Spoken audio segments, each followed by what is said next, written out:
Percayalah atau tidak, hal yang luar biasa telah terjadi. Seorang influencer wanita asal Amerika Serikat terbang ke Jakarta, Indonesia bertekad untuk mengungkap sisi gelap pria-pria di sana. Dia menyatakan tidak akan lagi tertipu oleh drama para pria Indonesia dan mempersiapkan segala macam penyelidikan, bahkan memasang kamera tersembunyi. Namun, seminggu kemudian, video yang diunggahnya mengejutkan netizen di seluruh dunia. Mereka semua sepakat mengatakan bahawa video itu berisi adegan-adegan mengejutkan yang sama sekali tidak terduga.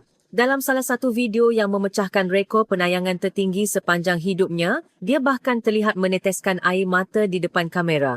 Jadi, apa sebenarnya yang terjadi di Jakarta? Mari kita dengarkan bersama.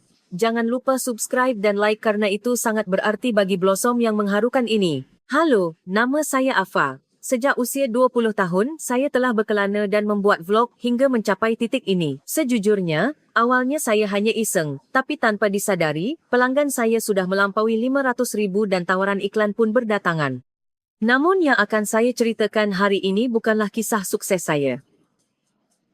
Saya harus memulai dengan betapa besarnya prasangka yang saya miliki dan bagaimana prasangka itu terbentuk. Saat kuliah di tahun ketiga, saya mengikuti program pertukaran pelajar ke Jerman. Saat itu, saya membanggakan diri sebagai seorang warga dunia yang menghargai keberagaman dan memperlakukan orang tanpa prasangka. Namun, sebuah proyek bersama seorang mahasiswa Jepang bernama Takeshi di Berlin University of Technology sepenuhnya mengubah pandangan saya. Kami mengerjakan proyek tim tentang desain kota berkelanjutan. Anggota tim kami adalah saya, Takeshi dan dua mahasiswa Jerman. Awalnya, Takeshi tampak sangat rajin. Dia selalu datang ke rapat dengan persiapan matang dan rapi dalam mengatur data. Tapi masalah dimulai saat kami menyiapkan presentasi. Takeshi mulai menjelaskan data pemodelan 3D dan analisis data yang saya buat semalaman kepada profesor seolah-olah itu adalah idenya sendiri. Dan itu dilakukannya dengan sangat alami. Dia berkata, saya memikirkan bahagian ini dan muncul pendekatan seperti ini. Padahal itu adalah hasil kerja keras saya. Saat itu, saya benar-benar terkejut. Mungkin orang akan berpikir, ini proyek tim, jadi tidak perlu membedakan ide siapa. Tapi saya terkejut melihatnya begitu saja mengklaim hasil kerja berhari-hari saya sebagai miliknya. Yang lebih membuat saya frustrasi adalah anggota tim Jerman juga mengabaikannya. Setelah presentasi, saya sempat berfikir untuk menegur Takeshi, tapi dia malah menghampiri saya lebih dulu dan berkata, Ava, kerja bagus, kerja sama tim kita luar biasa, ya, seolah tidak terjadi apa-apa. Saat itu saya sulit memutuskan apakah ini perbezaan budaya atau masalah kepribadian individu. Setelah lulus, saya bekerja di sebuah agensi pemasaran. Perusahaan mengirim saya untuk perjalanan bisnis ke Shanghai, dan saat itu, hal serupa kembali terjadi. Dalam pertemuan dengan mitra lokal di Tiongkok, manager tim mereka menunjukkan sikap meremehkan saya sejak awal. Saya mendengar dia berkata kepada bawahannya dalam bahasa Mandarin, apa seorang karyawan wanita dari Amerika bisa memahami bisnis kita? Saya bisa sedikit berbahasa Mandarin. Tapi ketika saya mencoba menjawab dalam bahasa Mandarin, dia melambaikan tangan dan berkata, mari kita pakai bahasa Inggris saja, seolah dia tidak mau mengakui bahawa saya bisa berbahasa Mandarin. Sepanjang pertemuan, manajer itu hanya menatap dan berbicara kepada rekan pria saya dari perusahaan, bukan kepada saya. Bahkan ketika saya presentasi, dia tidak mengangguk dan hanya bertanya kepada rekan pria saya. Dia bahkan berkata saat makan siang, wanita lebih tertarik pada belanja atau riasan daripada bisnis, bukan? Dua pengalaman ini benar-benar mengejutkan saya. Tentu saja saya tahu ada perbezaan individu, tapi mengalami hal seperti ini berturut-turut membuat saya beranggapan bahawa pria-pria Asia Timur umumnya otoriter dan cenderung meremehkan wanita. Namun, memasuki tahun 2025, situasinya mulai berubah drastis. Beranda media sosial saya tiba-tiba dipenuhi konten terkait Indonesia. Terutama, kisah-kisah wanita barat yang berkencan atau menikah dengan pria Indonesia membanjiri feed saya. Video-video dengan judul pacar Indonesia saya sangat romantis diunggah setiap hari.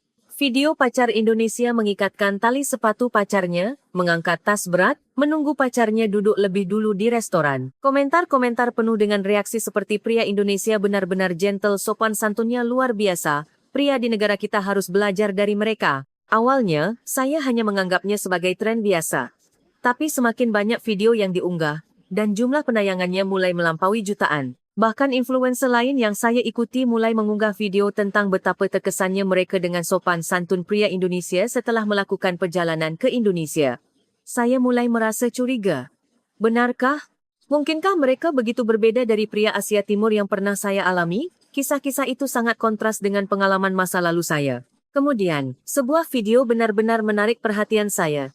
Judulnya Dompetku Jatuh di Indonesia, ditemukan dalam 10 menit. Video itu bercerita tentang seorang wanita Jerman yang menjatuhkan dompetnya di Blok M, Jakarta, dan semua pria Indonesia di sekitarnya bergegas membantunya, bahkan mengantarkannya ke kantor polisi. Jumlah penayangannya melampaui 8 juta. Dan ada lebih dari 30.000 komentar. Jujur, saya sedikit marah saat menonton video itu. Bukankah semua ini hanya akting? Mungkin dibuat oleh Kementerian Pariwisata Indonesia sebagai promosi. Rasanya seperti skenario yang terlalu sempurna. Terlalu berbeda dari kenyataan yang saya alami. Selama beberapa hari, saya mencari lebih banyak video terkait. Ada banyak sekali video seperti pacar Indonesia menyiapkan bekal setiap pagi. Pria Indonesia selalu mendahulukan wanita saat berkencan. Di Indonesia, wajar bagi pria untuk membawakan tas wanita, tapi yang aneh adalah semua video menunjukkan pola yang sangat mirip. Seolah-olah seseorang telah menyusun skenario, situasinya mirip, reaksinya pun mirip. Saya semakin curiga, apakah ini benar-benar nyata, ataukah ini bagian dari marketing Hallyu gelombang Korea? Saya akan tetap menggunakannya untuk Indonesia sebagai gelombang Indonesia atau pesona Indonesia dalam konteks adaptasi ini. Meskipun istilah aslinya Hallyu, pikiran-pikiran ini terus berputar di kepala saya. Terutama jika mengingat pengalaman saya di masa lalu, semakin sulit untuk mempercayainya.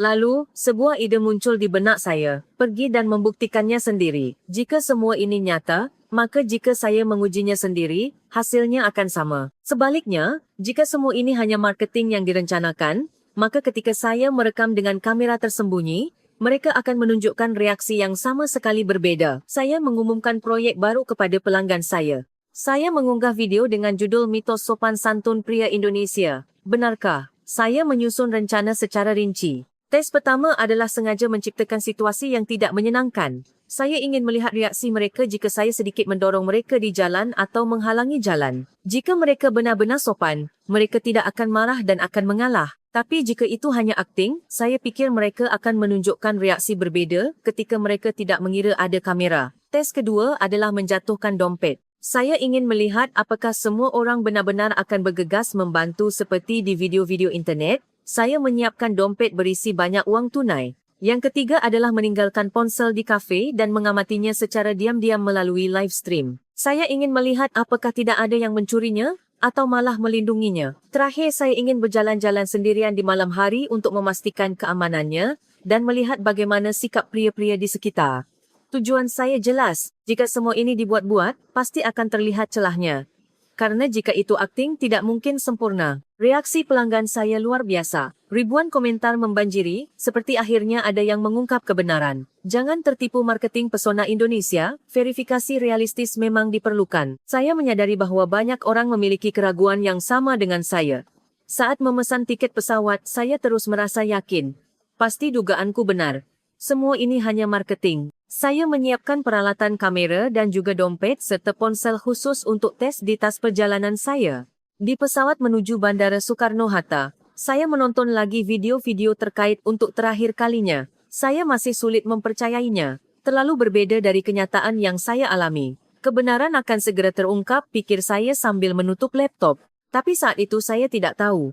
Perjalanan ini bukan hanya untuk membuat video sanggahan, tetapi juga akan menjadi waktu untuk merenungkan prasangka dan keyakinan saya sendiri. Dan bahwa apa yang saya coba verifikasi, justru akan memverifikasi saya. Ketika pesawat mendarat di Jakarta, saya mengencangkan tali tas saya lagi. Kamera sudah siap, rencana sudah sempurna. Sekaranglah waktunya untuk mengungkap kebenaran. Setidaknya, itulah yang saya pikirkan saat itu. Sejak di dalam kereta MRT dari Bandara Soekarno-Hatta menuju pusat kota Jakarta, saya mulai mengamati sekitar. Sesuai dugaan saya, di jam-jam sibuk kereta seharusnya orang-orang akan kesal, mendorong, dan bersikap kasar, tapi ternyata lebih tenang dari yang saya kira. Tentu saja banyak orang, tapi ketika saling bersentuhan, mereka menundukkan kepala dan meminta maaf. Ini kan transportasi umum, jadi mungkin begitu, pikir saya sambil check-in di hotel. Sebuah hotel kecil di dekat Blok M, dan staf resepsionis juga lebih ramah dari yang saya duga. Tapi saya pikir masih terlalu dini untuk menilai. Keesokan paginya, saya menuju stasiun Blok M lebih awal. Saya memilih tempat itu karena banyak anak muda dan suasananya yang ramai. Saya pikir akan bagus untuk melihat reaksi asli orang-orang. Saya memeriksa peralatan kamera dan menyelesaikan persiapan live stream. Pelanggan mulai masuk secara real time. Komentar-komentar seperti akhirnya dimulai, penasaran, ungkap kebenarannya, membanjiri ruang obrolan. Saya menarik napas dalam-dalam dan memulai eksperimen pertama. Itu adalah format prank yang sering saya gunakan di YouTube. Sengaja menabrak sedikit orang yang lewat atau menghalangi jalan untuk melihat reaksi mereka. Di negara barat, ketika melakukan eksperimen semacam ini, orang-orang biasanya menunjukkan reaksi kesal atau marah. Target pertama adalah seorang pria berusia sekitar akhir 20-an. Dia mengenakan jaket gelap dan berjalan terburu-buru. Saya sengaja menghalangi jalannya dan melakukan gerakan sedikit mendorong. Saya menduga dia akan bereaksi seperti apa yang kau lakukan, atau minggir. Namun, pria itu menunjukkan reaksi yang sama sekali berbeda dari dugaan saya. Pertama, dia mundur selangkah, lalu berkata maaf lebih dulu, dan dia menyingkirkan jalan sambil berkata, silakan lewat dulu. Bahkan dengan senyuman. Saya terkejut. Jelas saya yang pertama mengganggu, tapi dia malah meminta maaf dan mengalah. Di ruang obrolan live, komentar-komentar seperti, aneh, kenapa dia yang minta maaf, mulai bermunculan. Saya pikir mungkin itu kebetulan, jadi saya mencoba yang kedua kalinya. Kali ini, seorang pria berjas yang tampak berusia sekitar 30-an. Dia mungkin seorang karyawan kantoran, berjalan sambil menelepon dengan terburu-buru. Kali ini saya menghalangi jalannya dengan lebih jelas. Saya yakin dia akan marah. Terutama karena dia sedang menelepon, saya menduga dia akan lebih kesal. Tapi dugaan saya meleset lagi. Pria itu menghentikan panggilannya sebentar, lalu berkata dengan sopan, maaf, saya ada urusan penting, sambil berputar mencari jalan lain. Meskipun saya menghalangi jalannya, dia tidak mendorong saya atau marah, melainkan memilih jalan memutar. Jumlah penonton live terus bertambah. Dan komentar-komentar juga mengalir ke arah yang berbeda dari dugaan saya. Reaksi-reaksi seperti orang Indonesia benar-benar sopan. Kenapa semua orang mengalah? Berjejer. Saya pikir saya butuh cara yang lebih meyakinkan. Jadi saya memulai eksperimen kedua, tes menjatuhkan dompet. Saya sudah menyiapkan dompet berisi sekitar 500.000 uang tunai. Saya juga memasukkan beberapa kartu kredit dan kartu identitas palsu. Jika orang-orang benar-benar baik hati, mereka akan mengambilnya dan mengembalikannya. Tapi jika video-video internet itu hanya akting, saya pikir tidak ada yang akan peduli atau bahkan mungkin ada yang mengambilnya. Saya melakukan eksperimen berjalan di jalan utama Blok M, sengaja menjatuhkan dompet di tanah, dan saya memasang kamera tersembunyi sekitar 10 meter jauhnya untuk merekam. Penonton live juga bisa menyaksikan situasinya melalui layar yang statis. Pada percobaan pertama, orang-orang melihat dompet itu tapi hanya lewat begitu saja. Tentu saja, pikir saya. Tapi pada percobaan kedua, tiba-tiba seorang pria berjas melihat dompet itu dan berlari tergopoh-gopoh. Permisi. Apa ini punya Anda yang jatuh? Tanyanya sambil membawa dompet itu. Bahkan dalam bahasa Inggris, saya terkejut. Jelas saya sudah berjarak 10 meter. Bagaimana dia bisa tahu itu dompet saya yang jatuh? Pria itu menyerahkan dompet kepada saya sambil berkata, silakan periksa apakah uang tunainya ada dan kartunya lengkap.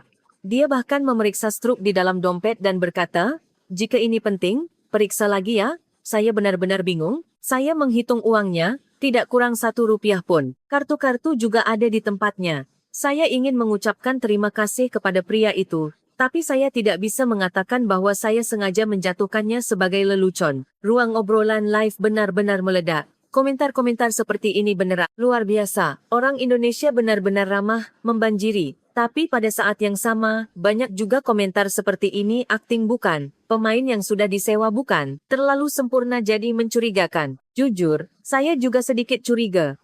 Reaksinya terlalu sempurna. Saya bahkan berpikir, mungkinkah mereka sengaja bersikap ramah karena tahu saya orang asing. Jadi saya menyiapkan eksperimen ketiga, meninggalkan ponsel di kafe dan melihat reaksi yang muncul. Kali ini saya ingin melakukannya dengan lebih tersembunyi. Saya memilih sebuah kafe kecil di dekat Blok M. Itu adalah ruangan yang tidak terlalu besar dengan sekitar 10 meja. Saya memesan americano dan duduk di meja di dekat jendela. Saya meletakkan ponsel yang sudah disiapkan di atas meja dan menyalakan live stream. Saya meninggalkannya di atas meja dengan layar menyala dan pergi ke toilet. Penonton bisa melihat situasi di dalam kafe secara real time dari sudut pandang yang tetap. Selama 10 menit pertama, tidak ada hal aneh. Orang-orang melihat ponsel itu tapi tidak menunjukkan banyak minat. Tentu saja, pikir saya. Tapi saat itu, barista mendekati meja saya. Dia datang untuk membersihkan cangkir kosong, tapi dia melihat ponsel itu dan tampak berfikir sejenak, lalu dia tampak memberi tahu seseorang di kaunter bahawa ada ponsel yang ditinggalkan. Di ruang obrolan live, reaksi-reaksi seperti wow, luar biasa. Siapa dia? Baik sekali. Membanjiri. Saya juga terkejut. Dia bisa saja seenaknya menyentuh barang pelanggan, tapi dia malah menunjukkan perhatian. Dan tak lama kemudian, terlihat tangan seseorang mengembalikan ponsel itu ke kaunter secara real-time. Meskipun sudut pandangnya hanya memperlihatkan dagu karyawan, itu adalah situasi yang sangat mengharukan. Penonton benar-benar bersemangat, komentar-komentar seperti ini beneran. Kalau bukan akting, ini luar biasa. Orang Indonesia memang begini, terus bermunculan. Setelah sekitar 30 menit, saya kembali ke kafe dan saya terkejut melihat karyawan kafe itu langsung menyerahkan ponsel kepada saya begitu dia memastikan itu milik saya, bahkan mengingat pelanggan yang datang sebentar itu. Saat itu, saya benar-benar bingung. Situasi yang sama sekali berbeda dari yang saya duga terus terjadi. Saya pikir akan ada celah yang terlihat, tapi sebaliknya, dalam setiap situasi, orang-orang menunjukkan perhatian dan kebaikan. Setelah mengakhiri live stream, dalam perjalanan kembali ke hotel, saya memeriksa komentar-komentar. Pendapatnya benar-benar terpecah. Sekitar setengahnya bereaksi seperti, pria Indonesia mungkin benar-benar ramah, saya punya prasangka buruk. Tapi setengah lainnya berpendapat, terlalu sempurna, jadi mencurigakan. Bukan orang yang sudah disewa sebelumnya kan? Sulit menilai hanya dengan 1 hari eksperimen. Jujur, saya juga tidak yakin. Hasil eksperimen seharian itu terlalu berbeda dari dugaan saya. Pikiran-pikiran seperti, mungkinkah budaya Indonesia memang berbeda? Atau apakah saya mendapat perlakuan khusus karena saya orang asing, terus berputar di kepala saya. Di kamar hotel, saya menonton lagi video-video yang direkam hari ini. Secara objektif, reaksi orang-orang tampak sangat alami. Tidak terlihat seperti akting dan tidak berlebihan dalam kebaikan. Mereka hanya bersikap perhatian seolah-olah itu hal yang wajar. Tapi pengalaman masa lalu saya terus muncul. Wajah Takeshi yang saya temui di Jerman dan wajah manajer tim yang saya temui di Shanghai. Mungkinkah perbedaan budaya sebesar ini? Saya mengungkapkan perasaan jujur saya kepada pelanggan. Hasil eksperimen hari ini berbeda dari dugaan saya. Tapi saya belum bisa yakin. Pengalaman 1 hari saja tidak cukup. Banyak orang di komentar menyarankan untuk melakukan lebih banyak eksperimen. Coba di malam hari juga, uji dalam situasi yang lebih sulit. Amati beberapa hari lagi. Saya memutuskan untuk mengubah rencana. Awalnya saya hanya akan bereksperimen 2 hari dan menarik kesimpulan, tapi saya pikir perlu diuji dalam berbagai situasi.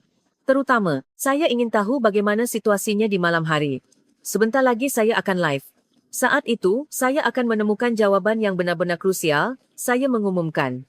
Reaksi penonton juga antusias, penasaran. Malam hari adalah tes sebenarnya. Hati-hati, komentar-komentar bermunculan. Menjelang tengah malam, saya menyelesaikan persiapan live stream di hotel. Saya pikir ini adalah tes yang sebenarnya. Di siang hari banyak orang dan tempat terbuka, jadi mungkin mereka bersikap ramah demi menjaga reputasi, tapi saya yakin di ganggang sepi di malam hari, sifat asli mereka akan terungkap. Pelanggan mulai berdatangan. Komentar-komentar seperti akhirnya tes yang sebenarnya, malam hari pasti beda, hati-hati, muncul di ruang obrolan. Saya sengaja berkata dengan suara bergetar, mulai sekarang, saya akan berjalan sendirian di jalanan Jakarta malam hari untuk memastikan keamanannya. Saya punya alasan memilih ganggang di Glodok Kota Tua.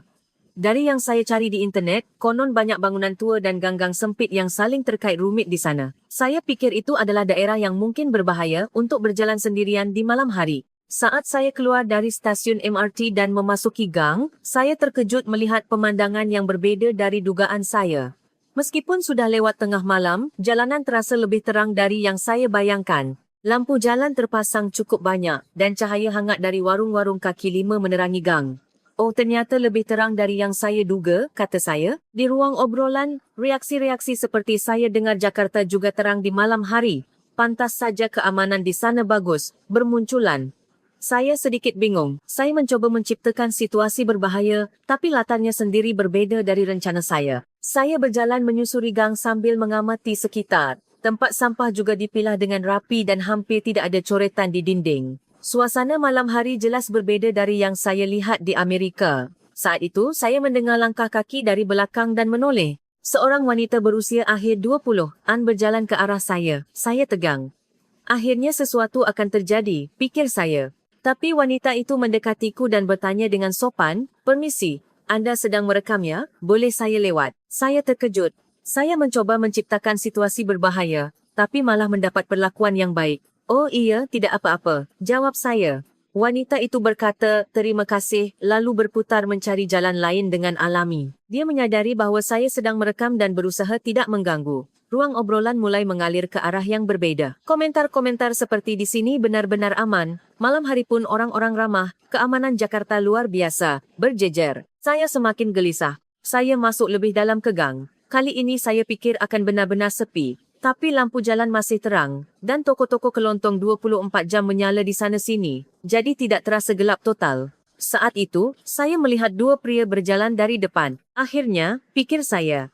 Karena mereka adalah pria yang bertemu di gang pada larut malam, saya menduga sesuatu yang tidak menyenangkan akan terjadi. Namun mereka melihat saya lalu secara alami menyingkir ke sisi jalan. Dan mereka menunggu sampai saya lewat. Bahkan di tengah jalan, salah satu dari mereka menyapa saya dengan ringan, "Halo." Jumlah penonton live terus bertambah. Tapi suasana komentar berlawanan arah dengan yang saya inginkan. Hanya ada reaksi aksi seperti Indonesia benar-benar aman, boleh jalan sendirian di malam hari, keamanannya benar-benar bagus. Saya pikir saya butuh situasi yang lebih provokatif, jadi saya menuju gang yang lebih rumit dan gelap. Itu adalah gang perumahan yang benar-benar sepi, tanpa warung kaki lima atau toko. Saya pikir saya tidak akan bertemu siapapun di sini. Tapi di ujung gang, tiba-tiba terdengar suara keras. Itu adalah teriakan orang-orang mabuk. Akhirnya ada kesempatan.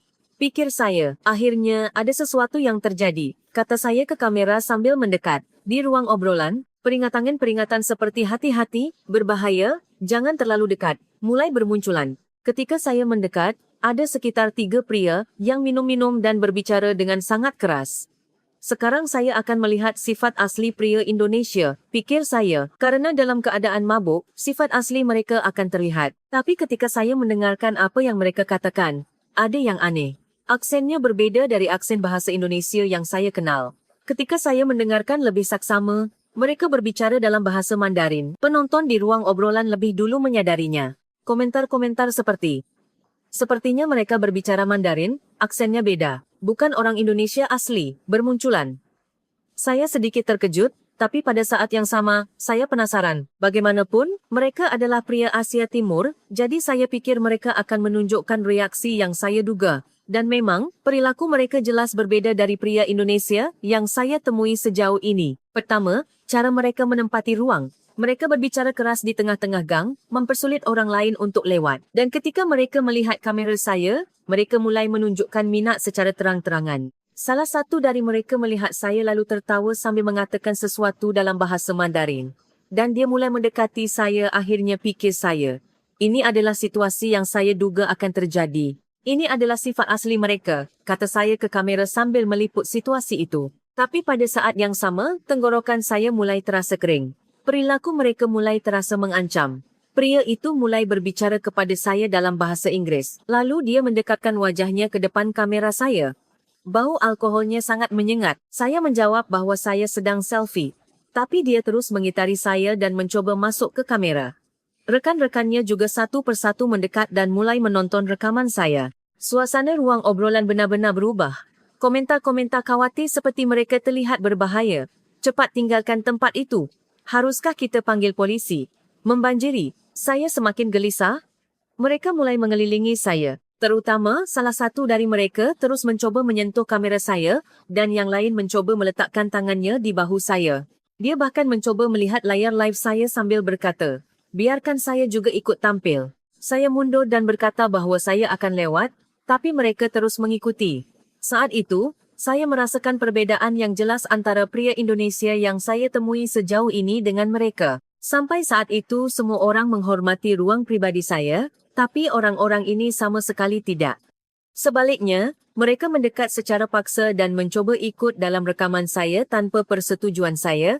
Di ruang obrolan, komentar-komentar seperti bukan orang Indonesia, mendengar aksennya, jelas orang asing, sikapnya berbeda dengan penduduk lokal Indonesia terus bermunculan. Penonton juga merasakan perbedaannya. Saya berusaha menjaga jarak dari mereka, tapi tidak mudah. Terutama, salah satu dari mereka terus mencoba meraih lengan saya dan bahkan mencoba merebut ponsel saya. Saat itu, saya benar-benar ketakutan. Ini adalah situasi yang saya duga, tapi mengalaminya secara langsung sama sekali bukan hal yang menyenangkan. Yang saya inginkan adalah bukti yang tidak terbantahkan. Tapi ini hanyalah situasi berbahaya. Penonton live juga mulai sangat khawatir, komentar-komentar seperti cepat lari, minta bantuan, tidak ada orang di sekitar, membanjiri dengan cepat. Jumlah penonton juga jauh lebih banyak dari biasanya. Saya mundur dan mencoba menuju jalan raya, tapi mereka terus mengikuti, terutama cara mereka terus mencoba menyentuh kamera saya dan melanggar ruang pribadi saya sangat tidak menyenangkan. Ini persis seperti pengalaman yang saya alami di Jepang dan Tiongkok di masa lalu. Saat itu, saya sadar, pria-pria Indonesia yang saya temui sejauh ini benar-benar menunjukkan sikap yang berbeda. Mereka menghormati ruang pribadi, memastikan persetujuan orang lain, dan mendekat dengan cara yang tidak memaksa. Saya berhasil keluar dari kerumunan turis Tiongkok itu dan menuju jalan raya, tapi saya masih mendengar suara mereka dari belakang. Sepertinya mereka terus memanggil saya dan mengikuti. Di ruang obrolan live, komentar-komentar seperti cepat lari, jangan menoleh, membanjiri. Saya mempercepat langkah dan menoleh ke belakang, dan benar saja, mereka mengikuti saya. Salah satu dari mereka, padahal tidak ada yang saya jatuhkan, pura-pura mengambil sesuatu dan berteriak, "Ini jatuh." Jelas dia mencari alasan untuk mendekatiku. Jantung saya mulai berdetak kencang. Situasi ini adalah skenario yang saya duga, tapi mengalaminya secara langsung sama sekali bukan hal yang menyenangkan. Terutama karena sudah larut malam dan tidak banyak orang di sekitar, saya benar-benar takut. Saat itu, tiba-tiba terdengar suara rendah dari luar layar.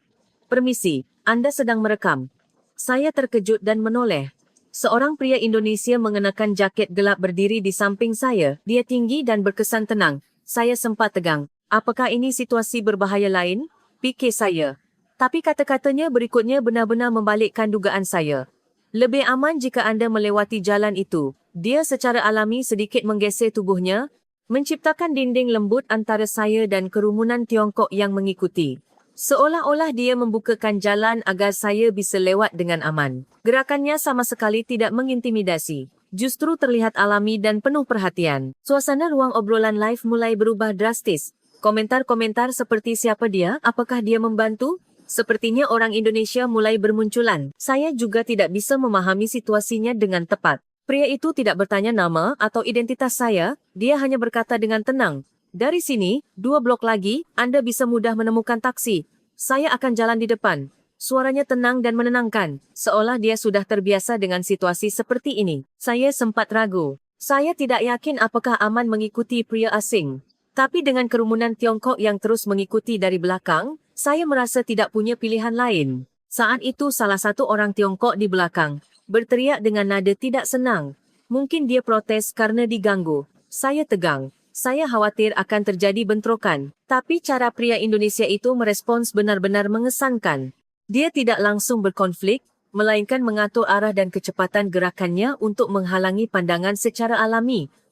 Seperti gerakan bela diri, dia melindungi saya dengan pasti tanpa memprovokasi lawan. Saat itu, saya berniat mematikan live stream. Saya tidak yakin apakah pantas menyiarkan situasi seperti ini. Tapi pria itu menyadari keraguan saya dan berkata, "Anda boleh terus merekam. Tapi sebaiknya tutupi wajah orang-orang di sekitar." Saya benar-benar terkejut. Bahkan dalam situasi seperti ini, dia masih memikirkan privasi orang lain. Dan dia tidak memaksakan soal rekaman saya, dia menghormati pilihan saya. Ruang obrolan live benar-benar meledak. Komentar-komentar seperti dia profesional, sopan santunnya luar biasa, bagaimana dia bisa setenang itu dalam situasi seperti ini. Membanjiri dengan cepat. Jumlah penonton juga meningkat drastis dalam sekejap. Kami berjalan tenang menuju jalan raya. Pria itu berjalan di depan saya dengan jarak yang sesuai. Tidak terlalu dekat, tidak terlalu jauh. Saya mulai merasa aman. Saya menoleh ke belakang. Kerumunan Tiongkok itu tidak lagi mengikuti. Mungkin mereka menyerah setelah pria Indonesia itu ikut campur. Saya merasa lega, tapi pada saat yang sama, saya bertanya-tanya. Mengapa orang asing ini membantu saya? Beberapa menit kemudian kami tiba di jalan raya yang terang. Taksi-taksi berlalu lalang, dan toko kelontong 24 jam juga terlihat. Saya merasa benar-benar aman. Pria itu menoleh dan berkata, "Naik taksi dari sini. Jika Anda menuju ke arah berlawanan, saya akan pastikan Anda menyeberang jalan dulu." Saya benar-benar tersentuh. Dia ingin memastikan keamanan saya sampai akhir. Saya sangat berterima kasih sehingga saya mengeluarkan dompet. Terima kasih banyak, saya ingin membelikan Anda kopi, setidaknya. Tapi dia melambaikan tangannya dan menggelengkan kepala. Tidak apa-apa. Ini hal yang wajar. Hati-hati di jalan. Saya terkejut lagi dengan reaksinya. Wajar saja jika saya ingin memberikan balasan setelah dibantu, tapi dia tidak mau menerimanya seolah-olah dia hanya melakukan hal yang wajar. Saya belum pernah melihat sikap seperti ini. Saya naik taksi dan membuka jendela. Terima kasih banyak. Setidaknya kontak Anda. Dia hanya tersenyum dan berkata, pulanglah dengan aman, sambil menyerahkan kartu nama. Saat taksi melaju, saya menoleh ke belakang. Pria itu berdiri di sana dan melambaikan tangan sampai taksi saya benar-benar menghilang. Tapi yang benar-benar mengejutkan adalah dia terus menoleh dan melambaikan tangan meskipun dia sudah berjalan jauh ke arah yang berlawanan dengan tujuannya. Adegan itu diperbesar di layar live sebelum siaran berakhir. Ruang obrolan benar-benar heboh, komentar-komentar seperti filem, orang seperti ini benar-benar ada, pria Indonesia benar-benar berbeda. Membanjiri. Sesampainya di hotel, saya memeriksa ponsel dan notifikasi membanjiri seperti bom. Jumlah pengikut saya bertambah lebih dari 100.000 dalam semalam, dan ribuan komentar panjang dari berbagai negara di dunia membanjiri. Mulai dari komentar berbahasa Inggris seperti saya menonton dari Jerman dan tidak bisa percaya apa yang baru saja saya lihat. Pria Indonesia benar-benar berbeda, hingga komentar berbahasa Prancis, Spanyol, dan Jepang. Semua komentar mengungkapkan kekaguman dan keterkejutan atas situasi yang baru saja terjadi. Kontak dari media mulai berdatangan. DM terus masuk, bertanya, bisa kirimkan tautan videonya, bisa wawancara. Bolehkah kami membuat berita dari video ini? Saya terkejut dengan reaksi seperti ini. Semalaman saya membaca komentar-komentar dan banyak merenung. Bagian yang paling banyak disebutkan orang adalah kealamian pria itu. Bahawa dia bertindak seolah-olah membantu dalam situasi seperti itu adalah hal yang sangat wajar. Komentar-komentar seperti reaksi aslinya alami. Kesatria sejati itu memang begitu, sangat berkesan. Orang-orang menyadari bahwa perilakunya bukanlah akting, melainkan reaksi yang benar-benar alami. Saya tidak bisa tidur nyenyak. Wajah pria itu terus terbayang. Suaranya yang tenang, gerakannya yang alami, dan cara dia memastikan keamanan saya sampai akhir. Yang paling mengesankan adalah dia sama sekali tidak berusaha memamerkan diri. Meskipun dia tahu ada kamera, dia tidak mencoba terlihat keren. Dia hanya melakukan apa yang harus dilakukan secara alami. Sikap ini sama sekali berbeda dari pengalaman saya di masa lalu. Takeshi yang saya temui di Jerman atau manajer tim yang saya temui di Shanghai selalu berusaha memamerkan diri. Mereka ingin menunjukkan betapa cerdas dan cakapnya mereka.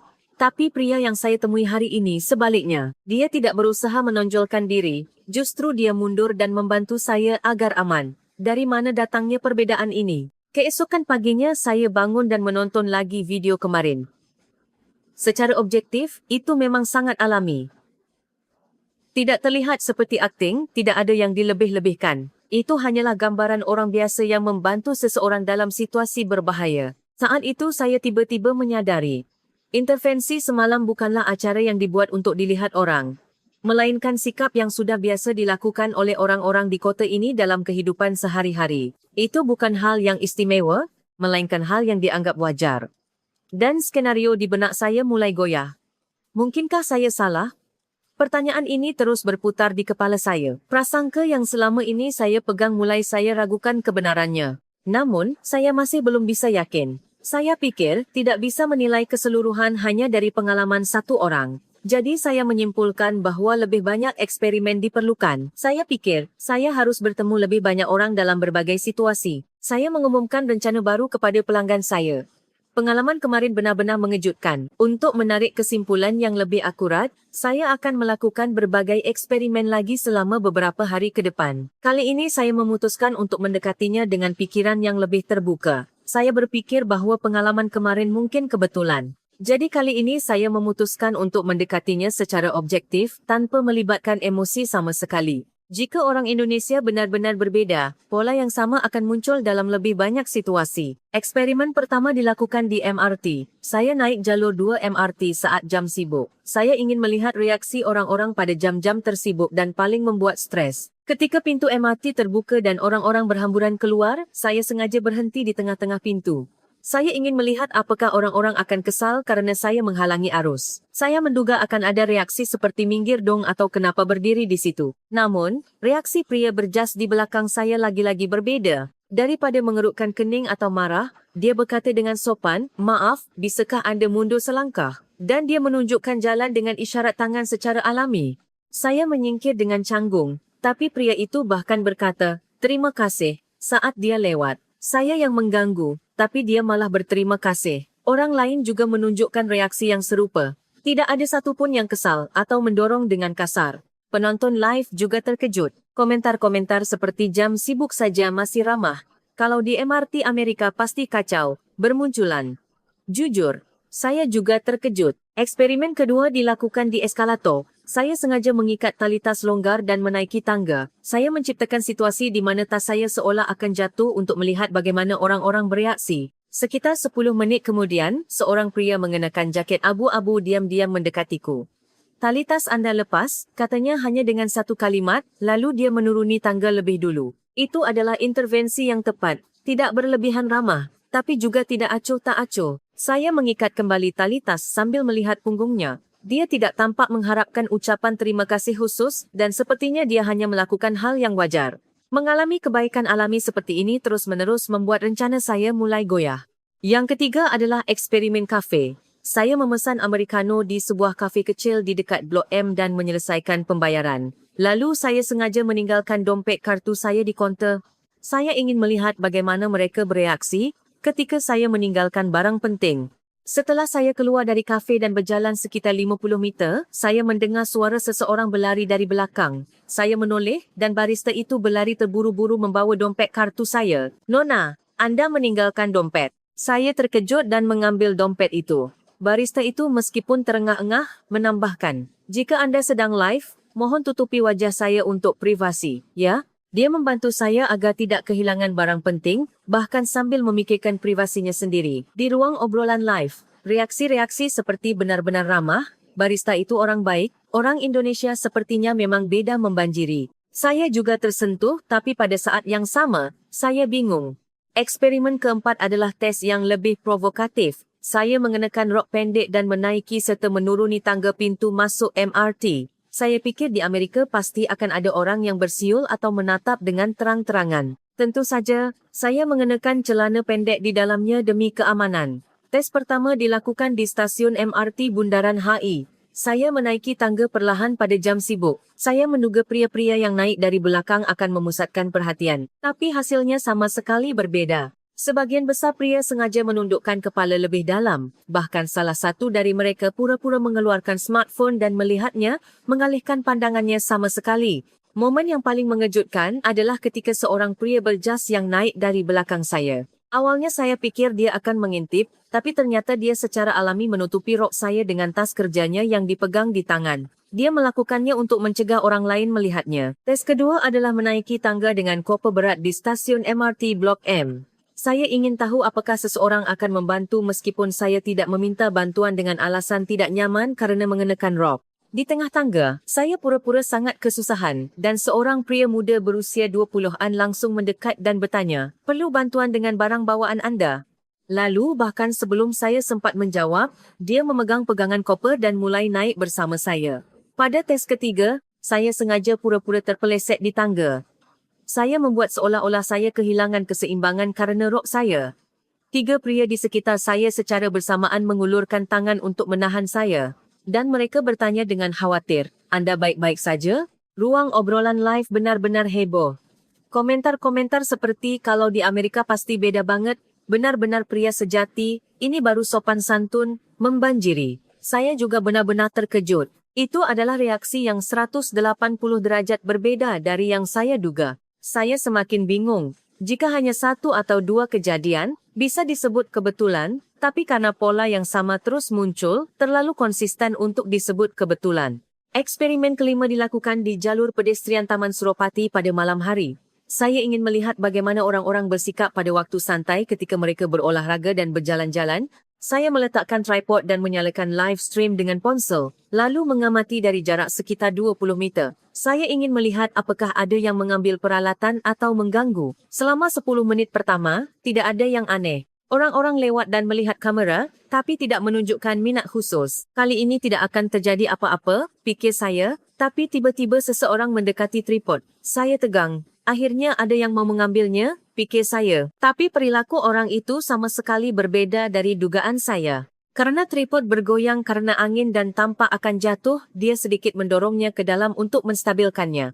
Beberapa menit kemudian, seorang pria yang sedang jogging, melihat layar ponsel menyala dan menyesuaikan sudut kamera. Dia sedikit menurunkan kamera yang mengarah ke langit ke arah sungai, agar mendapatkan sudut yang lebih baik. Saya benar-benar terkejut, tidak hanya tidak ada yang mencuri peralatan, tapi mereka malah membantu agar saya bisa mendapatkan rekaman yang lebih baik. Saya sama sekali tidak menduga akan mengalami hal seperti ini. Saat itu, saya teringat pada pria yang membantu saya kemarin malam, Rizky.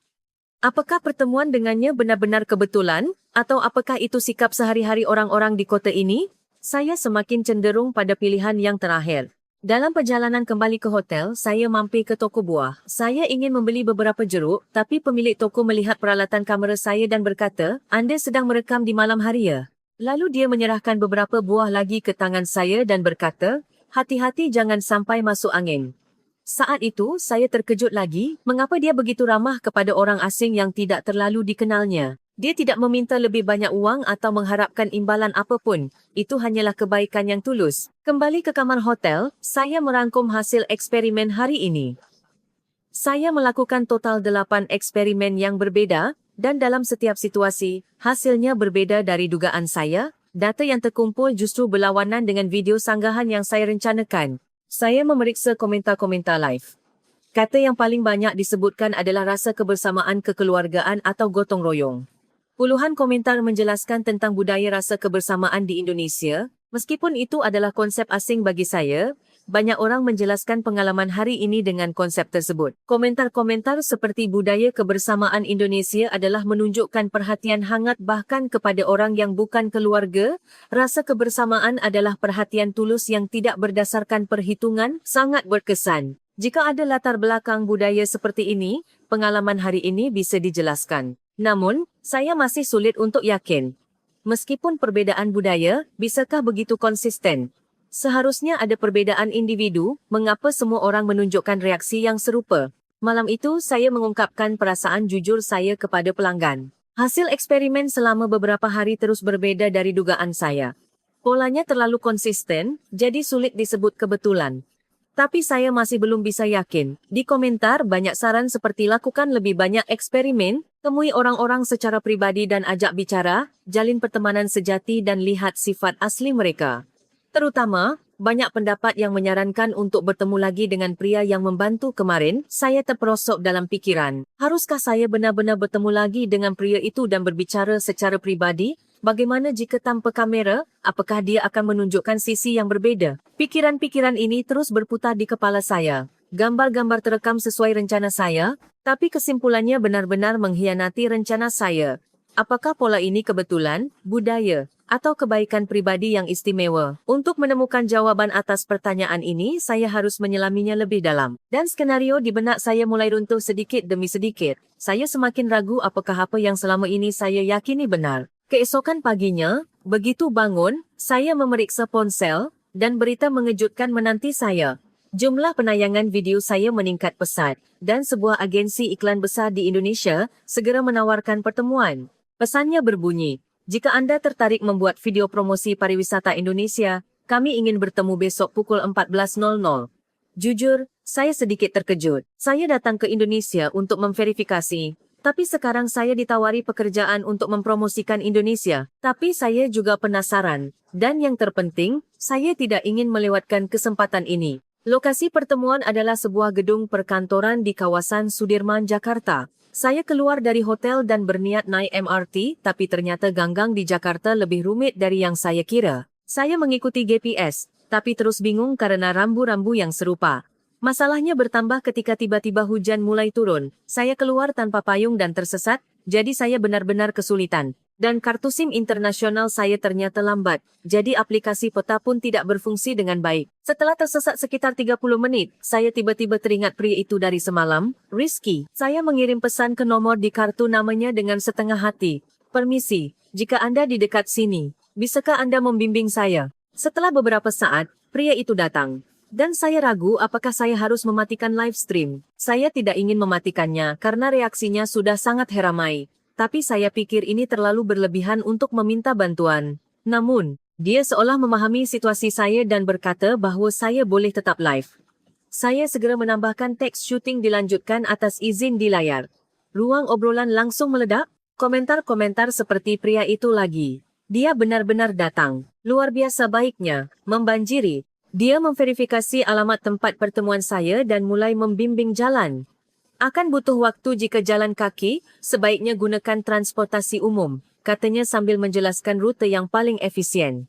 Saat kami berjalan, yang paling mengesankan bagi saya adalah kepeduliannya yang alami. Di penyeberangan, dia sedikit menggeser tubuhnya agar saya tidak berdiri di sisi jalan, dan ketika hujan terus turun, dia memiringkan payungnya lebih ke arah saya. Dia ingin saya tidak basah, meskipun dia sendiri sedikit kehujanan. Saya berkata, payung Anda bagaimana? Saya bisa memegangnya. Tapi dia menjawab, tidak apa-apa, ini nyaman bagi saya, dan terus memiringkan payungnya ke arah saya. Saya sangat terkejut, karena belum pernah menerima perhatian sekecil ini. Kami tiba di stasiun MRT, tapi dia menilai akan lebih cepat naik taksi. Namun, karena hujan, sulit menemukan taksi. Lalu dia langsung mencari rute transit bus dan memberitahukannya. Jika naik bus, akan memakan waktu sekitar 15 menit, katanya. Bahkan setelah kami naik bus, kepeduliannya terus berlanjut. Kami duduk di kursi belakang bus, dan dia menyadari bahwa bel berhenti rusak. Lalu dia menunjukkan halte berikutnya dengan isyarat tangan. Dan dia berkata akan menekan bel lebih dulu ketika waktunya turun. Ketika membimbing jalan terakhir menuju tujuan setelah turun dari bus, dia juga sangat detail. Dari sini belok kanan, lalu lewati gedung besar itu dan belok kiri. Jika nanti selesai rapat dan sudah larut area di depan pintu keluar 3 stasiun gambir terang dan banyak orang, jadi aman. Dia bahkan memikirkan situasi setelah rapat selesai dan memberikan saran. Bagaimana bisa menjelaskan kepedulian sekecil ini? Benar-benar seperti keluarga atau teman dekat, tidak akan ada yang peduli sampai sejauh ini. Ketika kami tiba di depan tujuan, saya berkata, cukup sampai di sini saja, terima kasih banyak. Tapi dia berkata, Anda harus menyeberang jalan, jadi saya akan mengantar sampai lampu merah. Setelah menyeberang jalan, dia bahkan mengawasi saya sampai saya masuk ke gedung. Dan dia berdiri di sana sampai lampu lalu lintas berubah, melambaikan tangan. Dia benar-benar ingin memastikan keamanan saya sampai akhir. Saat itu, jumlah penonton live melampaui 100,000. Ruang obrolan benar-benar heboh. Komentar-komentar seperti orang seperti ini benar-benar ada. Seperti film pria Indonesia benar-benar beda. Apakah dia malaikat? Membanjiri. Setelah rapat selesai, saya kembali ke hotel dan memeriksa ponsel. Pesan-pesan membanjiri. Itu adalah pesan-pesan kekaguman dari orang-orang di seluruh dunia. Mereka meminta saya menyampaikan terima kasih kepada pria itu, bertanya apakah benar ada banyak orang seperti itu di Indonesia, dan berharap negara mereka juga memiliki budaya seperti itu. Kontak dari media juga membanjiri. Pertanyaan-pertanyaan seperti, bagaimana Anda merekam video keamanan jalan malam di Indonesia? Bolehkah kami meliput video ini di berita? Bisakah wawancara? Terus berdatangan. CNN, BBC, bahkan stasiun TV Jepang dan Tiongkok menghubungi. Saya sama sekali tidak menduga video saya akan menimbulkan dampak sebesar ini. Terutama ketika saya mendengar berita bahawa banyak media asing melaporkannya dengan judul Kebaikan Indonesia viral, saya benar-benar terkejut. Malam itu, saya merenungkan hari ini dan banyak berpikir. Wajah pria itu, Rizky terus terbayang, yang segera membalas DM saya ketika saya tersesat dan kesulitan, dan datang sendiri untuk membantu sampai akhir. Yang paling mengesankan adalah dia sama sekali tidak berusaha memamerkan diri. Meskipun dia tahu ada kamera, dia bertindak alami dan ketika dia menolak ucapan terima kasih atau imbalan, dia tampak benar-benar tulus. Dan kata terakhirnya, perjalanan pulang jadi tidak terlalu sepi, terus terngiang di telinga saya. Sikap seperti ini di mana dia membantu tapi malah mengatakan bahawa dia sendiri senang belum pernah saya alami. Sekarang, saya mulai yakin, semua ini bukanlah kebetulan atau situasi khusus, melainkan benar-benar bagian dari budaya ini. Tapi pada saat yang sama, saya ingin tahu lebih banyak. Dari mana datangnya sikap seperti ini, dan apakah benar semua orang seperti ini? Mulai keesokan harinya, saya memutuskan untuk mengambil pendekatan yang lebih pribadi. Saya ingin memahami lebih dalam melalui percakapan pribadi tanpa kamera. Setelah video menjadi viral di seluruh dunia, reaksi luar biasa membanjiri dari pelanggan. Salah satu permintaan yang paling banyak adalah agar saya bertemu lagi dengan pria itu, Rizky, dan menceritakan kelanjutannya. Ribuan komentar membanjiri, benar-benar penasaran. Secara pribadi, saya ingin tahu orang seperti apa dia. Jujur, saya juga penasaran, bagaimana jika tanpa kamera? Apakah dia akan tetap seperti itu? Atau apakah dia berusaha lebih kerana sedang direkam? Keraguan-keraguan ini terus berputar di kepala saya. Namun, saya ragu apakah pantas menghubungi dia secara pribadi. Dia datang untuk membantu, bukan untuk tampil di konten saya. Saya khawatir akan membebani dia, jadi saya ragu selama beberapa hari. Lalu, saya memberanikan diri dan mengirim DM dengan hati-hati. Halo, saya sangat terbantu sekali waktu itu. Jika anda tidak keberatan, apakah kita bisa minum kopi sebagai ucapan terima kasih? Sama sekali tidak ada rekaman, ini benar-benar ucapan terima kasih pribadi. Sekitar 1 jam kemudian, balasan datang. Halo, kopi boleh. Tapi jika banyak permintaan dari penonton, wawancara singkat mungkin tidak apa-apa. Tapi ada beberapa syarat. Syarat-syaratnya adalah, jika merekam, hanya suara, bukan wajah. Mendapatkan persetujuan dari pelanggan lain di kafe, dan menghindari pertanyaan pribadi, saya merasa dia benar-benar peduli pada privasi semua orang. Tempat pertemuan adalah sebuah kafe tenang di dekat Blok M. Ketika saya tiba, dia sudah menunggu. Dia mengenakan sweater abu-abu alih-alih jaket gelap, terlihat jauh lebih santai. Ketika saya masuk, dia berdiri dan menyapa dengan ringan. Saya meminta izin kepada pemilik kafe dan mendapatkan izin singkat untuk merekam. Sebagian besar pelanggan lain juga setuju, dan beberapa orang penasaran dan mengamati dari jauh. Saya mematikan kamera dan kami berbicara pribadi terlebih dahulu. Dia memperkenalkan dirinya sebagai seorang desainer produk.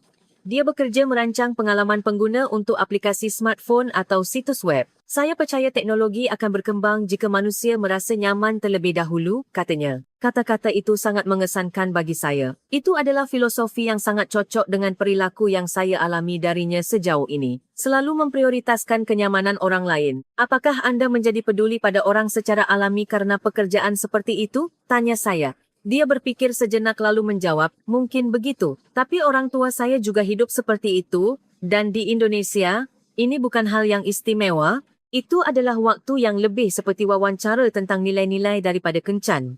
Saya dengan jujur menceritakan pengalaman masa lalu saya, kejadian ketika seorang mahasiswa Jepang mengambil keuntungan dari hasil kerja saya di Jerman, dan pengalaman diremehkan oleh manajer klien Tiongkok di Shanghai.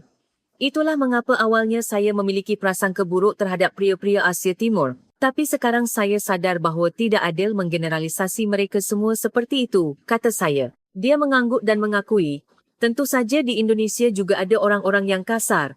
Saya juga kadang melakukan kesalahan. Tapi kata-katanya berikutnya benar-benar mengesankan. Hanya saja, ketika saya melakukan kesalahan, saya berusaha untuk tidak langsung mencari alasan, melainkan mengeluarkan jadual kerja terlebih dahulu. Jadual kerja? Tanya saya. Dia menjelaskan. Itu berarti dia secara konkret mengatakan kapan, apa, dan bagaimana dia akan memperbaiki kesalahan itu. Alih-alih membuang waktu untuk alasan, kami langsung menawarkan solusi, jelasnya. Dia bahkan memberikan contoh konkret. Misalnya, jika di kantor dia tidak menyampaikan ide rekan kerjanya dengan benar karena kesalahan, daripada mencari alasan seperti saya terlalu sibuk, dia akan berkata, besok pagi saya akan merangkum konten yang akurat dan membagikannya kepada seluruh tim, dan di rapat berikutnya saya akan menyebutkan sumber yang benar. Pendekatan seperti ini benar-benar baru bagi saya. Itu adalah sikap yang tidak menghindari tanggungjawab, melainkan secara aktif berusaha menyelesaikannya. Pendekatan seperti ini belum pernah saya alami. Biasanya, jika orang melakukan kesalahan, mereka akan mencari alasan atau mencoba menjelaskan situasi, tapi gagasan untuk langsung menawarkan solusi itu sendiri baru. Saat itu, ponselnya menyala karena ada pesan masuk, dan saya melihat daftar chat di mana nama saya disimpan dengan aplikasi powerbank portable. Saya tertawa terbahak-bahak, kenapa nama saya disimpan bersama baterai? Dia sedikit malu dan menjelaskan, oh itu. Waktu itu anda kesulitan karena kartu SIM anda lambat. Jadi saya menyiapkan power bank dan wifi hotspot untuk berjaga-jaga jika anda butuh bantuan lagi. Kalau baterai atau internet habis saat mencari jalan atau menghubungi orang, pasti sangat sulit, kan? Lalu dia mengeluarkan power bank kecil dan pocket wifi dari tasnya. Anda selalu membawa ini? Tanya saya. Dia menjawab, akhir-akhir ini saya selalu membawanya. Untuk berjaga-jaga. Itu benar-benar menakjubkan. Bahkan setelah membantu saya, dia terus mempertimbangkan bahawa saya mungkin akan menghadapi situasi sulit lagi dan mempersiapkannya sebelumnya. Dia bahkan mengingat masalah-masalah spesifik yang saya alami dan menyiapkan solusi yang sesuai. Saya benar-benar baru pertama kali mengalami kepedulian seperti ini, kata saya. Dia menjawab, ini bukan hiasan. Intinya, jika saya aman, saya juga nyaman. Mendengar kata-kata ini, saya benar-benar tersentuh. Dia tidak hanya melakukan kebaikan, tetapi dia benar-benar memikirkan keselamatan dan kenyamanan orang lain seolah-olah itu adalah urusannya sendiri. Saya fikir kata-kata ini benar-benar mengenai intinya. Alasan dia membantu orang lain bukanlah untuk kepuasan diri atau agar terlihat sebagai orang baik, melainkan karena dia benar-benar merasa nyaman jika orang lain aman. Kami juga melakukan wawancara singkat sekitar 10 menit. Dengan syarat hanya merekam suara, dia menjelaskan tentang budaya rasa kebersamaan di Indonesia. Dia mendefinisikannya sebagai menunjukkan perhatian dan membantu orang yang bukan keluarga, perhatian tulus yang tidak berdasarkan perhitungan. Tapi ini juga ada perbedaan individu. Tidak semua orang Indonesia seperti itu, tambahnya. Itu adalah sikap yang sangat rendah hati dan objektif. Dia tidak terlalu memuji budayanya, tapi juga tidak meremehkannya. Ketika kami keluar dari kafe, saya merasa benar-benar banyak belajar. Saya tidak hanya memahami kebaikan, tetapi juga filosofi dan nilai-nilai di baliknya. Dan saya menyadari betapa tergesa-gesanya generalisasi yang selama ini saya miliki. Kembali ke hotel, saya mulai membuat video baru. Kali ini adalah video yang jujur mengungkapkan prasangka masa lalu saya dan generalisasi yang salah. Video itu berisi pesan. Jangan keliru antara bahasa, perilaku, dan ruang. Jangan menggeneralisasi seluruh kebangsaan dari satu kejadian spesifik, dan jangan menilai seseorang hanya dari aksen atau penampilan. Itu benar-benar seperti surat terbuka kepada diri saya di masa lalu. Dalam video itu, saya menjelaskan pengalaman saya dengan sangat rinci. Saya menilai ratusan juta orang hanya berdasarkan 2 pengalaman negatif dengan 2 pria Asia Timur. Ini jelas pendekatan yang salah. Saya menafsirkan perilaku individu sebagai karakteristik seluruh budaya. Saya juga menyebutkan fakta statistik. Menilai keseluruhan hanya dari 2 orang yang saya temui sama dengan menentukan keseluruhan dari sampel 1%. Ini tidak masuk akal secara ilmiah. Saya juga membagikan apa yang saya pelajari dari pengalaman di Indonesia. Saya belajar bahawa kepedulian sejati bukanlah untuk pamer, melainkan berasal dari filosofi bahawa jika orang lain nyaman, saya juga nyaman. Dan sikap untuk segera menawarkan solusi konkret dan jadual kerja daripada mencari alasan saat melakukan kesalahan juga sangat mengesankan bagi saya. Dalam video itu, saya membandingkan pola pikir saya saat pertama kali datang ke Indonesia dengan pola pikir saya sekarang. Saya datang untuk membuat video sanggahan, tapi justru saya menyanggah diri saya sendiri. Dan saya pikir ini jauh lebih berharga. Di akhir video, saya menutup dengan pesan, semoga kita semua bisa melihat individu sebagai individu, tanpa prasangka. Reaksi komentar luar biasa. Komentar-komentar seperti akhirnya konten yang mendidik. Video introspektif seperti ini memang dibutuhkan. Keren melihatnya mengakui dan mengubah prasangka berjejer. Komentar yang paling mengesankan adalah, sekarang dia benar-benar menjadi influencer global. Itu adalah penilaian bahawa dia tidak hanya membuat konten yang menarik, tetapi juga memainkan peran dalam menyampaikan pesan yang bermakna secara sosial. Malam itu, saya merasa sangat bangga. Meskipun hasilnya sama sekali berbeza dari video sanggahan yang saya rencanakan, saya merasa telah melakukan sesuatu yang lebih berharga. Proses mengatasi prasangka dan mencari kebenaran itu sendiri terasa sangat berarti bagi banyak orang. Namun, pada saat yang sama, ada juga rasa penyesalan. Saya akan kembali ke Amerika beberapa hari lagi, tapi saya benar-benar ingin belajar dan mengalami lebih banyak hal. Terutama, saya ingin melakukan percakapan yang lebih mendalam dengan Rizky. Pagi hari keberangkatan, di kamar hotel, saat saya terakhir kali merapikan barang bawaan, saya merasakan perasaan aneh. Saya sudah menyelesaikan proyek verifikasi yang direncanakan. Tapi mengapa ada rasa penyesalan seperti ini? Saya mengalami pengalaman yang berlawanan dengan hasil yang saya duga, tapi justru itu terasa lebih bermakna. Saat naik kereta bandara menuju Bandara Soekarno-Hatta, saya melihat pusat kota Jakarta semakin menjauh dari jendela. Seminggu yang lalu, itu adalah kota asing, tapi sekarang saya benar-benar merasakan penyesalan. Di dalam MRT saya menyaksikan lagi kepedulian alami orang-orang. Ada juga yang memberikan tempat duduk kepada saya karena saya membawa banyak barang. Di dalam kereta, saya merenungkan seminggu terakhir. Pencahayaan hangat saat jalan-jalan tengah malam, isyarat tangan alami yang ditunjukkan orang-orang di jalan, hingga metode jadual kerja yang disebutkan Rizky. Semua detail ini terus terbayang di benak saya seperti musik latar tanpa suara. Sesampainya di bandara dan saat check-in, saya juga menerima layanan ramah dari staf. Mereka bahkan membawakan troli sendiri ketika melihat saya kesulitan dengan barang bawaan yang berat. Kebaikan-kebaikan kecil seperti ini mulai terasa wajar bagi saya, tapi saya bertanya-tanya apakah saya bisa mengalami hal serupa di Amerika. Ketika pesawat lepas landas dan melintasi Samudra Pasifik, saya memeriksa statistik kanal saya di ponsel. Terlihat angka-angka yang sulit dipercaya. Video live yang diizinkan dan video perpisahan yang viral itu digabungkan telah memecahkan rekor penayangan tertinggi sepanjang masa. Total penayangan telah melampaui 5 juta. Yang lebih mengejutkan adalah isi komentar-komentar. Ratusan kisah wanita asing membanjiri, bertanya, apakah saya harus menikah dengan pria Indonesia? Saya mulai belajar bahasa Indonesia, saya berencana liburan ke Indonesia. Satu video saya telah mengubah pikiran banyak orang. Namun pada saat yang sama ada juga komentar yang mengkhawatirkan. Reaksi-reaksi seperti apakah semua pria Indonesia seperti itu? Apakah benar akan bahagia jika menikah? Menunjukkan upaya untuk menggeneralisasi lagi. Saya merasa bertanggung jawab melihat komentar-komentar seperti ini. Jadi saya menulis pengumuman panjang. Teman-teman, yang ingin saya tekankan adalah Anda harus melihat sikap dan tanggung jawab individu seseorang, bukan kebangsaannya. Saya juga awalnya melakukan kesalahan dengan menilai orang berdasarkan kebangsaan, tapi yang saya pelajari di Indonesia adalah cara mengutamakan manusia. Ini adalah pilihan individu terlepas dari kebangsaan. Pengumuman itu berlanjut, saya mengalami bahawa Rizky bukanlah orang istimewa, tetapi ada banyak orang yang memilih sikap seperti itu.